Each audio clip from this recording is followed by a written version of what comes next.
Breakthrough discovery in type 1 diabetes treatment at Indiana School of Medicine.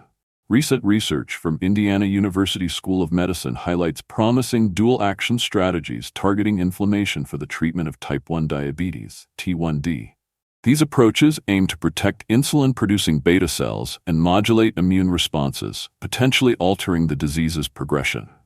TYK2 inhibition, a dual-action strategy.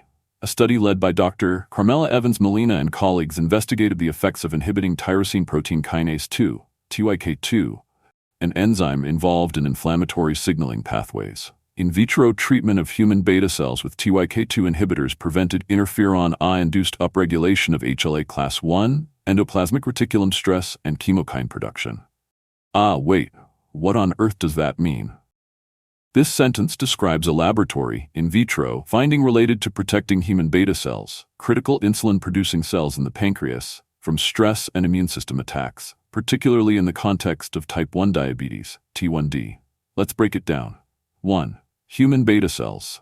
These are the insulin-producing cells in the pancreas that are destroyed in T1D by the immune system. 2. TYK2 inhibitors. TYK2, tyrosine kinase 2, is an enzyme involved in immune signaling, especially in the interferon pathway, which is part of the body's response to viruses but also contributes to autoimmune responses. Inhibitors block TY2 function. 3. Interferon I-induced. Interferon alpha is a type of immune molecule that can activate inflammation and immune responses. It plays a role in early beta cell stress and destruction in T1D. 4. Upregulation of HLA class I. HLA class I molecules present proteins, including self-proteins, to immune cells. In beta cells, high levels of HLA class I can make them more visible to cytotoxic T cells, which can destroy them. Interferon alpha increases HLA class I expression. 5.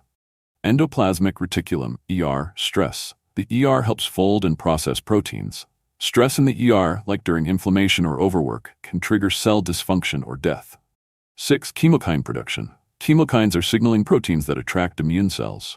When beta cells produce chemokines, they can draw immune cells to the pancreas, worsening the autoimmune attack. What the sentence means: when human beta cells were exposed to interferon alpha in the lab, it normally caused an increase in HLA class I, making the beta cells more visible to the immune system, ER stress, making the cells less healthy, and chemokine production, attracting immune cells. But when these beta cells were pre-treated with TYK2 inhibitors, all of those damaging effects were prevented. Implication?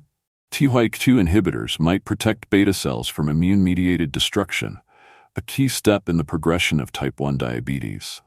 This suggests they could be a therapeutic strategy to prevent or delay type 1 diabetes.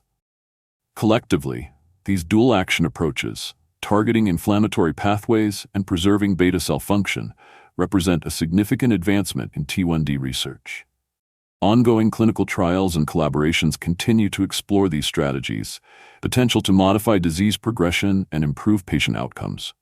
Type 1 diabetic warriors find this early science very intriguing. Protection of the transplanted cells is the ultimate key to solving type 1 diabetes.